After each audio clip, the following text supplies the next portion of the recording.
So what we're going to be sharing are the things that separate those who struggle to raise $1 million a year or think it's magical to raise even 1 million from those who raise $1 million a week or, $5-10 million a month.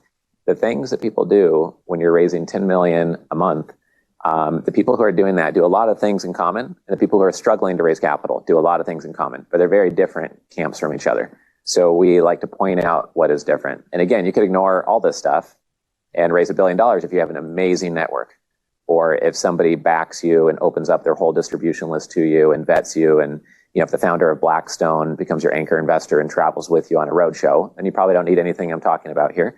But we want to give you little advantages and edges, because in our industry, if you win by 0.1%, you might get 80% of the allocation, and number 2 slot gets 20%, and number 3 gets nothing, right? Or you might get 100% of the allocation and become their way of allocating to biotech or whatever niche you're in.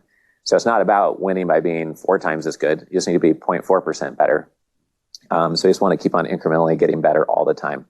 One thing I figured out over time was that I would teach these workshops, and after doing these for 7 or 8 years, would always have someone raise their hand and be like, all right, well, okay, some of these ideas I want to take action on. Who can help us with this? And I would tell them, oh, well, you can go to Upwork.com, or you could go and find an agency to do it, et cetera.